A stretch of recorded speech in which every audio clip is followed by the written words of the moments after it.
اعوذ باللہ من الشیطان الرجیم بسم اللہ الرحمن الرحیم لیس علیکم جناح ان تبتغوا فضلا من ربکم فإذا أفضتم من عرفات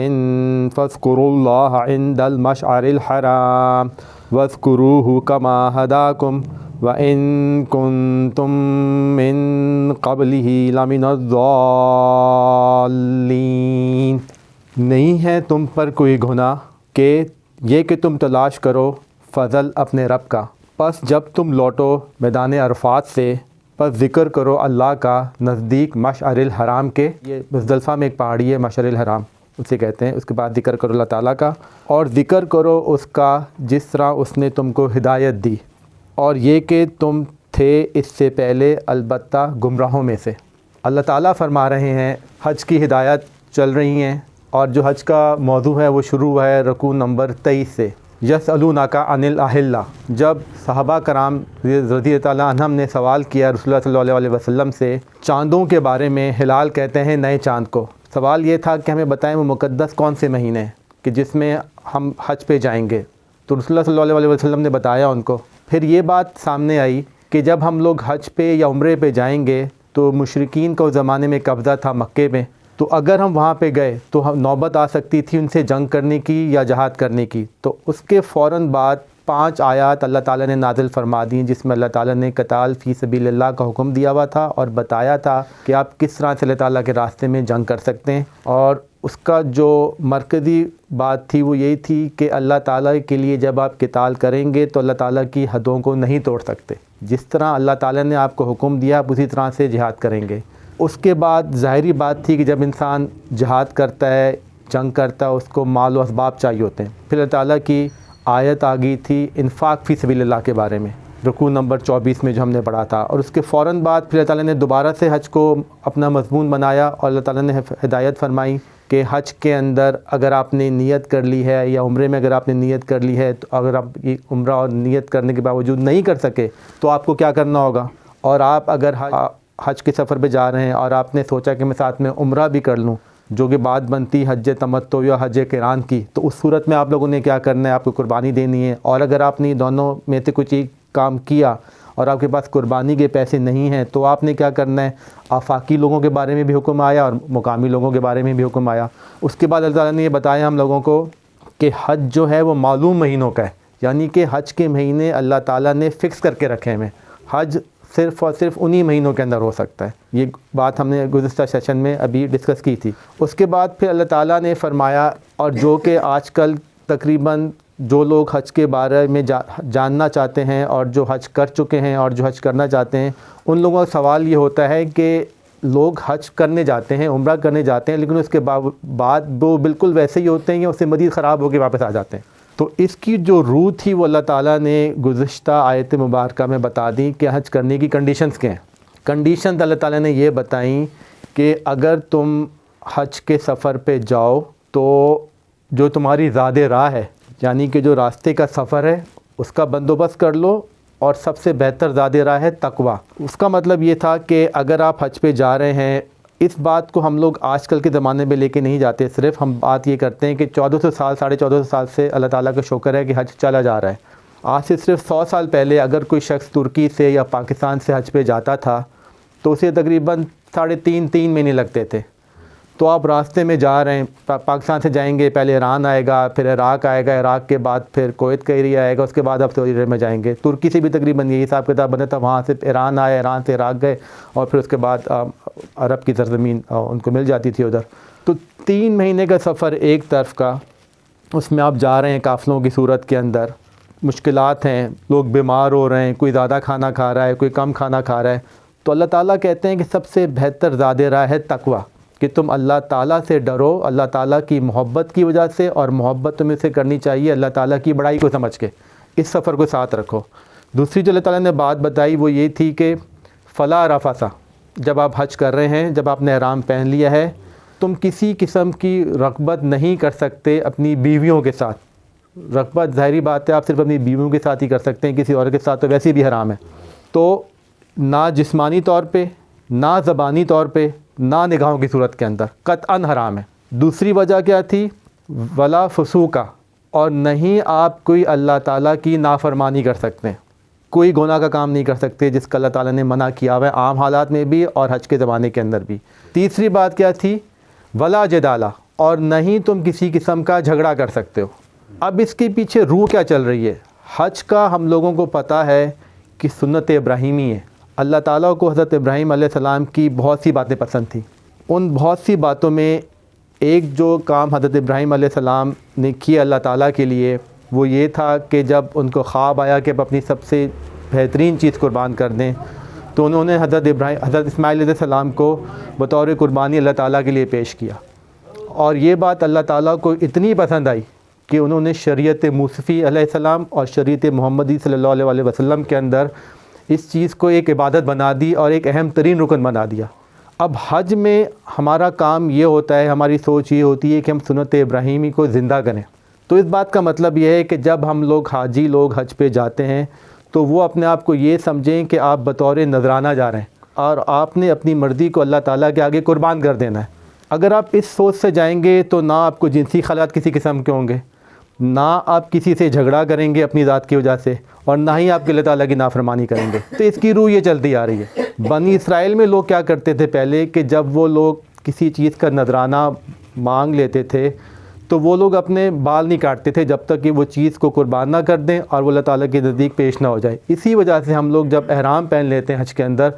ہم بھی بال کاٹتے ہیں احرام اتارنے کے بعد، کیونکہ شریعت محمدی صلی اللہ علیہ وسلم کی جو اساس ہے، جو بیس ہے، وہ بالکل وہی ہے جو شریعت موسوی علیہ السلام کی تھی، کیونکہ اللہ تعالیٰ کا دین تو شروع سے ایک ہے۔ وجہ کیا ہے؟ الہکم الہ واحد۔ جب آپ کا اللہ تعالیٰ ہی واحد ہے تو اللہ تعالیٰ کا دین بھی واحد ہے۔ رسول اللہ صلی اللہ علیہ وسلم نے چیزوں کو ایک طرح سے ریسیٹ کیا ہے، بڑی جو بیس ہے دین کی، کیونکہ وہ چیزیں لوگوں نے تبدیل کر دی تھیں، اس میں لوگوں کی مرضی شامل ہو گئی تھی۔ تو اللہ تعالیٰ اب حج کے ہم کو اصل احکامات بتا رہے ہیں کہ اس کا مطلب یہ ہے کہ تم نے حضرت ابراہیم علیہ السلام کی سنت کو زندہ کرنا ہے، اور تم بطور نذرانہ اللہ تعالیٰ کے نزدیک پیش ہو رہے ہو، اور جب تم بطور نذرانہ اللہ تعالیٰ کے نزدیک پیش ہوگے تو تمہاری اپنی کوئی مرضی نہیں ہوگی، تمہیں کسی قسم کے اپنے بارے میں کسی دوسرے کے بارے میں کوئی خیال نہیں ہوگے، وہاں پہ صرف اور صرف تم اور تمہارا اللہ ہوگا۔ تو اللہ تعالیٰ نے یہ بتایا کہ، اور اسی حج کو کہتے ہیں حج مبرور، کہ آپ کا مال حلال ہے، آپ کا زاد راہ تقوی ہے، اور آپ جن چیزوں کا اللہ تعالیٰ نے منع کیا آپ اس سے منع ہو رہے ہیں، اور جس چیز کا اللہ تعالیٰ نے حکم دیا آپ وہ کر رہے ہیں۔ اگر ایسا حج ہوگا تو حج مبرور ہوگا۔ اور حج مبرور کے بارے میں رسول اللہ صلی اللہ علیہ وسلم نے فرمایا کہ وہ ایسے ہی ہے کہ جیسے انسان دوبارہ پیدا ہوا ہے، جیسے بالکل بچہ پیدا ہوتا ہے، اس کے پاس اس پہ کوئی گناہ نہیں ہوتے۔ تو اور اگر لوگ ایسا حج تقریباً 2 یا 3 سال بھی کر لیں تو دنیا میں انقلاب آ جائے گا۔ لیکن کیونکہ ہم دیکھتے ہیں کہ حج میں زبانی گالم گلوچ تو چل ہی رہی ہوتی ہے، لوگ آپس میں جھگڑا کر رہے ہوتے ہیں، جب گروپ میں جاتے ہیں، تو نے میرا کھانا کھا لیا، مجھے وہ ہوٹل اچھا نہیں ملا، مجھے سفر میں مجھے یہ تکلیف ہوئی۔ تو ان چیزوں کی وجہ سے جو حج کے اثرات ہیں وہ ختم ہو جاتے ہیں۔ غیر محرموں پہ نظر تو پڑ سکتی ہے، لیکن اگر آپ کسی کو بری نظر سے دیکھیں، یہ چیزیں اللہ تعالیٰ نے قطعاً منع کی ہوئی ہیں۔ اگر آپ یہ کریں گے تو حج کی روح ختم ہو جائے گی اور آپ کو اس کے جو اثرات ہیں وہ آپ کو نہیں ملیں گے۔ پھر جب آپ حج کر کے واپس آئیں گے، کیونکہ آپ اصل مقام سے آ گئے ہیں، تو آپ کے اندر کی جو اصلیت ہے وہ آپ کے سامنے آ جائے گی۔ اسی وجہ سے جن لوگوں کے آگے حاجی اور الحاج لگتا ہے، کچھ ان میں سے ایسے ہوتے ہیں کہ ان سے آپ ڈیل کریں تو آپ کو پتہ چلتا ہے کہ آپ کو کیا مسئلے مسائل پیش آ سکتے ہیں۔ تو اللہ تعالیٰ توفیق دے ہم لوگوں کو حج مبرور کو سمجھنے کی، اور وہ لوگ جو جانا چاہتے ہیں حج مبرور کریں۔ تقویٰ کے اوپر ساری کی ساری بات چل رہی ہے۔ اس کے بعد اللہ تعالیٰ نے کیا فرمایا؟ اور نہیں ہے تم لوگوں کے اوپر کسی قسم کا کوئی گناہ یہ کہ تم فضل تراش کرو اپنے رب کا۔ اس چیز کو سمجھنے کے لیے ہم 2 پہلو اپنے سامنے رکھتے ہیں۔ ایک تو یہ تھا کہ اسلام سے پہلے دور جاہلیت کے اندر حج ایک طرح کا میلہ بن گیا تھا، گو کہ وہ سنت تو حضرت ابراہیم علیہ السلام کی تھی۔ قریش کہتے تھے کہ حضرت ابراہیم علیہ السلام ہی کو ہم لوگ فالو کر رہے ہیں، کیونکہ وہ بھی حضرت اسماعیل علیہ السلام کی اولاد میں تھے۔ قریش تو قریش تھے، رسول صلی اللہ علیہ وسلم میں بھی انہی میں تھے۔ لیکن ان لوگوں نے کیا کیا؟ حج کو ایک میلہ بنا لیا۔ وہاں پہ ایک مشہور بازار اوقاس لگتا تھا جس میں خرید و فروخت ہوتی تھی۔ اس کے پیچھے مقصد یہ تھا کہ ایک مخصوص مہینہ سال کا آ رہا ہے تو تمام قبائل آئیں گے عرب سے، تو بہتر ہے کہ ہم خرید و فروخت کریں اور اپنے سال کے پورے پیسے پورے کر لیں۔ تو حج کی وہاں پہ حیثیت ثانوی حیثیت رہ گئی تھی، وہاں پہ خرید و فروخت کا کام زیادہ ہو رہا تھا۔ یہ بات ہے قرآن شریف جب نازل ہو رہا تھا شروع کے زمانے میں۔ اس کے بعد کیا ہوا؟ تقریباً شروع کے 1350 سال پہلے، آج سے 100 سال پہلے تک ہم بات کرتے ہیں۔ اب کیونکہ تقریباً سعودی عرب پاکستان سے یا ترکی سے 3.5 مہینے کا سفر ہے، اب سفر میں آپ کو مشکلات پیش آ سکتی ہیں۔ آپ نے پلان کیا کہ میں 3.5 مہینے میں پہنچ جاؤں گا، بارش ہو گئی، سیلاب آ گیا، تو 3.5 مہینے کا سفر 4.5 مہینے کا یا 4 مہینے کا ہو گیا۔ سامان آپ نے اپنے پاس مخصوص رکھا ہوا تھا، اب جب آپ وہاں پہ پہنچے تو آپ کے پاس واپسی کے سامان نہیں رہا۔ تو اس صورتحال میں اللہ تعالیٰ کہہ رہے ہیں، آج کل تو چیزیں بہت آسان ہو گئی ہے کہ اگر کوئی ایسی صورتحال پیش آ جاتی ہے تو تم لوگوں پہ کوئی گناہ نہیں ہے کہ تم اپنا تھوڑا بہت کاروبار کر لو، لیکن اصل مقصد کیا تھا؟ حج کا تھا۔ ہاں، تم لوگوں پہ کوئی مجبوری آ گئی ہے، سامان چوری ہو گیا ہے، سیلاب کی وجہ سے رک گئے ہو، کہ بیماری راستے میں آ گئی ہو، کہ تکلیف آ گئی ہے، تو تم کچھ وہاں پہ اپنا حساب کتاب کر سکتے ہو کہ تاکہ خیریت سے واپس آ جاؤ۔ آج کل کے زمانے میں اس کو ہم لوگ صحیح نہیں سمجھ سکتے، ہم بس یہ کہہ سکتے ہیں کہ انما الاعمال بالنیات، ہر انسان کی جو اعمال ہے اس کا دار و مدار نیت پہ، کیونکہ آج کل سفر پہلے سے بہت آسان ہو گیا ہے۔ مزید اللہ تعالیٰ یہ فرما رہے ہیں، بات اللہ تعالیٰ نے کی ہے فضل کی۔ ہم نے کچھ عرصے پہلے بھی فضل کی بات کی تھی کہ اللہ تعالیٰ جو پیسوں کے بارے کی بات ہوتی ہے وہ اللہ تعالیٰ اس کو فضل سے تشبیہ دیتے ہیں۔ فضل کا مطلب کیا ہے؟ اللہ تعالیٰ نے سورہ جمعہ میں فرمایا فَإِذَا قُضِيَتِ الصَّلَاةُ فَانتَشِرُوا فِي الْأَرْضِ وَابْتَغُوا مِن فَضْلِ اللَّهِ، کہ جمعے کی نماز کے بعد تم زمین میں پھیل جاؤ اور اللہ تعالیٰ کے فضل کو تلاش کرو، یعنی کہ اپنے روزی کو تلاش کرو۔ شریعت موسوی علیہ السلام کے اندر اللہ تعالیٰ نے جو ہفتے کا دن تھا اس پہ مکمل پابندی تھی کہ آپ کوئی اپنا رزق تلاش نہیں کر سکتے، آپ نے صرف اللہ تعالیٰ کی عبادت کرنی ہے اور اپنے گھر والوں کے ساتھ ٹائم گزارنا ہے۔ لیکن اللہ تعالیٰ نے مسلمانوں پہ یہ رحمت کی ہے کہ اذان جمعہ سے لے کے نماز جمعہ تک آپ پہ سارے کام حرام ہیں سوائے نماز کے، اس کے پہلے اور اس کے بعد بھی اللہ تعالیٰ کے فضل کو تلاش کر سکتے ہیں۔ اب فضل اللہ تعالیٰ کا کیا ہے؟ فضل کو تلاش اللہ تعالیٰ نے کہا، انہوں نے یہ نہیں کہا کہ فضل کو پیدا کرو، جہاں جہاں بات ہوئی فضل کو تلاش کرنے کی بات ہے۔ اس کو ہم یہ بات سمجھتے ہیں، کسی ایک شخص نے لاہور کے اندر گلبرگ میں کسی خاص جگہ پہ پیسے رکھ دیے اور اس کسی کو بتا دیا کہ پیسے وہاں پہ پڑے ہوئے، وہاں جا کے اس کو تلاش کر کے لے کے آ جاؤ، تو یہ ہے تلاش کرنے سے، پیدا کرنا نہیں ہے۔ اس کے مقابلے میں ایک لفظ آتا ہے کسب کا۔ کسب کے لفظ کا ایک استثناء آیا ہے سورہ بقرہ میں جس کا مطلب ہے دنیاوی کمائی۔ کسب کا جو اصل مطلب قرآن میں آتا ہے وہ یہ ہے کہ انسان اپنے لیے نیکی اور اپنے لیے بدی خود پیدا کرتا ہے۔ اللہ تعالیٰ نے رزق آپ کو دیا ہوا ہے، چاہے آپ مزدوری کریں، آپ آفس میں بیٹھیں، آپ ٹیچنگ کریں یا آپ کسی ادارے میں ہوں، آپ نے وہاں پہ جا کے اس کو تلاش کرنا اللہ تعالیٰ نے آپ کے لیے وہ فکس کیا ہوا ہے۔ لیکن جو کسب ہے نیکی یا بدی وہ آپ کے لیے، وہ آپ نے خود اپنے لیے پیدا کرنی ہے۔ تو یہ اللہ تعالیٰ کا فضل دنیا میں، اسی وجہ سے کہتے ہیں اللہ تعالیٰ نے رزق ہر انسان کا فکس کیا ہوا ہے۔ اور فضل کو تلاش کرو، پس جب تم لوٹو میدان عرفات سے، پس ذکر کرو اللہ تعالیٰ کا نزدیک مشعر الحرام کے۔ اب یہاں پہ قریش مکہ نے ایک مسئلہ کھڑا کیا ہوا تھا اس زمانے کے اندر، وہ لوگ یہ کہتے تھے کہ ہم ہیں کعبے کے متولی، اور جو میدان عرفات ہے وہ آتا ہے کعبے کی حدود سے باہر، تو ہم وہاں پہ نہیں جائیں گے، ہمارا کام صرف اور صرف ہے مزدلفہ تک یا منی تک یا کعبے تک، کیونکہ ہم متولی، ہم تو حفاظت کرنے والے ہیں، جو لوگ باہر سے آئیں گے وہ جا سکتے ہیں عرفات کے اندر۔ اس کے برعکس رسول اللہ صلی اللہ علیہ وسلم نے فرمایا کہ الحج علی عرفہ، کہ جو حج ہے وہ ہے ہی عرفہ کا۔ وہاں پہ اس زمانے میں عرفہ کی ثانوی حیثیت تھی، لیکن یہاں پہ رسول اللہ صلی اللہ علیہ وسلم نے فرما دیا کہ حج جو ہے وہ صرف اور صرف ہے ہی عرفہ کا، کہ اگر آپ کا کوئی بھی رکن حج میں مس ہو جائے آپ اس کی قربانی دے کے، دم دے کے پورا کر سکتے ہیں، لیکن اگر میدان عرفات آپ کا مس ہو گیا تو آپ کا حج نہیں ہوگا، چاہے آپ کچھ بھی کر لیں۔ اسی وجہ سے ہم یہ دیکھتے ہیں کہ جب سعودی عرب کے اندر لوگ حج پہ جاتے ہیں اور ان میں سے کوئی بیمار ہو جائے یا سخت بیمار ہو جائے تو اس کو لوگ وہاں پہ ایمبولینس میں لے کے آ جاتے ہیں، کیونکہ اگر وہ عرفات پہ نہیں پہنچا تو اس کا حج نہیں ہو سکتا، اس کو پھر وہ دوبارہ کرنا پڑے گا۔ تو یہاں سے قریش کی وہ بات کی بھی تصحیح ہوتی ہے کہ وہ جو کہتے تھے کہ ہم متولی، ہم حج پہ نہیں جاتے، عرفہ پہ نہیں جاتے، تو اب عرفہ کے علاوہ حج نہیں ہو سکتا۔ اور ذکر کو اللہ تعالیٰ کے عند المشعر الحرام، نزدیک مشعر الحرام۔ مشعر الحرام ایک چھوٹی پہاڑی ہے مزدلفہ کے اندر۔ اب ہوتا کیا ہے، ہم نے جو لوگ حج پہ جاتے ہیں وہ 8 ذی الحج کو احرام پہنتے ہیں، منا جاتے ہیں، منا میں قیام کرتے ہیں، 9 ذی الحج کو صبح فجر کی نماز پڑھ کے نکلتے ہیں، میدان عرفات پہنچ جاتے ہیں۔ عام طور پہ مسجد نمرہ کے اندر باجماعت نماز پڑھتے ہیں ظہر کی اور عصر کی۔ مسجد نمرہ میدان عرفات سے باہر ہے، اور میدان عرفات کا جو اصل ٹائم شروع ہوتا ہے زوال شمس سے، جب سورج غروب ہونا زوال پہ آ جاتا ہے ظہر کی نماز کے بعد سے لے کے طلوع آفتاب تک، یا آفتاب نکلنے سے پہلے۔ لیکن ہم میدان عرفات کے اندر ایک خاص چیز جو دیکھتے ہیں، وہاں پہ آپ نماز کوئی نہیں پڑھتے، کیونکہ آپ نے عشاء اور مغرب کو ملا کے مزدلفہ میں پڑھنا ہوتا ہے مشعر الحرام کے پاس۔ اب نماز ہماری افضل ترین عبادت ہے، لیکن اللہ تعالیٰ نے وہاں پہ نماز رکھی نہیں ہے۔ اس کے بارے میں وہاں پہ جو بزرگوں نے فرمایا، ایک تو یہ ہے کہ انسان کے اندر عادت ہوتی ہے کہ جب ایک انسان وہی کام بار بار کر رہا ہو، بالخصوص جب نماز بار بار پڑھ رہا ہو، تو وہ ایک طرح کا میکینیکل پروسیس بن جاتا ہے، اس کے اندر اس کی روح ختم ہو جاتی ہے، جس کے بارے میں حضرت شاہ ولی اللہ دہلوی کہتے ہیں، انہوں نے ذکر کیا اپنے آفات ذکر اور آفات نماز میں، کہ اگر وہ ایک طرح سے عادت بن جائے اور آپ کی اس میں سے روحانیت ختم ہو جائے تو یہ بھی ایک طرح کی آفت ہے۔ کام کر تو آپ وہی رہیں، لیکن اس کی وجہ سے نہ آپ سچ بول پا رہے ہیں، نہ آپ کے کاروبار میں کوئی بہتری ہو رہی ہے، نہ آپ لوگوں کا خیال کریں، تو نماز کا اثر ہی ختم ہو گیا۔ تو بس ایک یہ پروسیس بن گیا، جیسے آپ سوتے ہیں آپ اس طرح نماز ہی پڑھی جا رہے ہیں۔ تو اللہ تعالیٰ کیا کہتے ہیں میدان عرفات کے اندر، جو مسلمانوں کی افضل ترین عبادت ہے اسے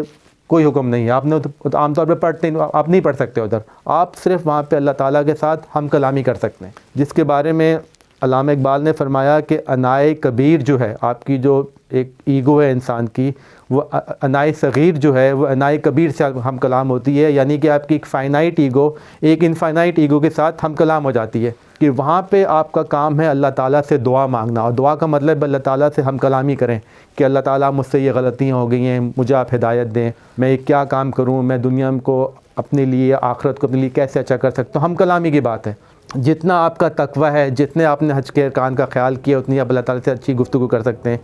اس کے برعکس ڈاکٹر اسرار صاحب نے یہ بھی فرمایا کہ ڈاکٹر اسرار صاحب نے عرفات کے موقع پہ کچھ لوگوں کو وہاں پہ تاش کھیلتے بھی دیکھا، مقدس ترین ٹائم، مقدس ترین جگہ، لیکن لوگوں کے دل مرے ہوئے تھے۔ یہ انہوں نے بات کی اس زمانے کی جب سعودی عرب کے لوگ ہر سال حج پہ آ سکتے تھے، اس کے بعد جب سے پابندی لگی 5 سال سے پہلے مقامی لوگ حج نہیں کر سکتے، چیزیں کافی بہتر ہو گئی ہیں، لیکن انہوں نے مثال دی کہ کچھ لوگ وہاں پہ تاش بھی کھیل رہے ہوتے تھے۔ یہ وہی لوگ تاش کھیلتے ہیں یا وہی لوگوں کا دھیان نہیں لگتا، یا وہی لوگ دعا پڑھتے ہیں دعا نہیں مانگتے، جن کے جو دل ہیں اللہ تعالیٰ کے ساتھ صحیح کنیکٹ نہیں ہو پاتے۔ اگر آپ اللہ تعالیٰ کے ساتھ اپنے محبوب کے ساتھ ہم کلامی کر رہے ہیں، اگر آپ اللہ تعالیٰ کے ساتھ ہم کلامی کر رہے ہیں، اپنے محبوب کے ساتھ بات کر رہے ہیں، تو کئی گھنٹے بھی گزر جائیں آپ کو پتہ نہیں چلتا۔ وہاں پہ ایک جبل رحمت بھی ہے میدان عرفات میں، جامع رسول اللہ صلی اللہ علیہ وسلم نے خطبہ دیا تھا، آج بھی وہاں پہ خطبہ ہوتا ہے، تو ان چیزوں کی بڑی وہاں پہ اہمیت ہے، اور اللہ تعالیٰ کے ساتھ ہم کلامی کا ایک بہترین جگہ اور بہترین موقع ہے۔ مزید اللہ تعالیٰ فرماتے ہیں اور ذکر کرو اس کا ایسے ہی جیسے آپ نے ذکر کی، جیسے اس نے تمہیں سکھایا ذکر کرنا، اور یہ کہ تم اس سے پہلے تھے گمراہوں میں سے، کیونکہ قریش مکہ عرفات میں نہیں جاتے تھے، ان لوگوں نے حج کو ایک میلہ بنا لیا تھا، وہاں پہ ثانوی حیثیت حج کی رہ گئی تھی، اصل وہاں پہ تجارت ہو گئی تھی۔ اور آج کل جو لوگ تقوی کا خیال نہیں رکھتے، اللہ تعالیٰ کے احکامات کا خیال نہیں رکھتے، وہ لوگ بھی گمراہوں میں سے۔ بہت سی چیزیں اللہ تعالیٰ کی ایسی ہیں جو کہ ہم کو منطقی طور پہ سمجھ آ جاتی ہیں، لیکن حج میں بہت سی چیزیں ایسی ہیں جو کہ ہم کو منطقی طور پہ سمجھ نہیں آتی، کہ حج ہم کیوں کر رہے ہیں، رمی ہم کیوں کر رہے ہیں۔ اس کی لوگ دلائل تو دیتے ہیں، لیکن یہ صرف اور صرف اللہ تعالیٰ کے تقوی کے لیے کر رہے ہیں۔ اور بات یہ ہے کہ خالق کی حقیقی کی ساری چیزیں ہم کو سمجھ نہیں آ سکتی، ہم تو مخلوق ہیں۔ تو جیسے اللہ تعالیٰ کا حکم ہوا ہے ویسے ہی ہم کو حج کرنا چاہیے، اسی وجہ سے حج مبرور ہوگا، اور اللہ تعالیٰ دنیا میں ہمارے لیے فضیلت اور برکت ادا کریں گے۔ توفیق اب اللہ تعالیٰ ہم لوگوں کو یہ دیں کہ ان آیت مبارک کو ہم لوگ صحیح طرح سے سمجھیں اور ان کو اپنے گھر والوں کو اور دوستوں کو آگے سمجھائیں، تاکہ حج میں اللہ تعالیٰ بہتری پیدا کریں اور مسلمانوں میں تبدیلی پیدا ہو۔ صدق اللہ العظیم، جزاک اللہ۔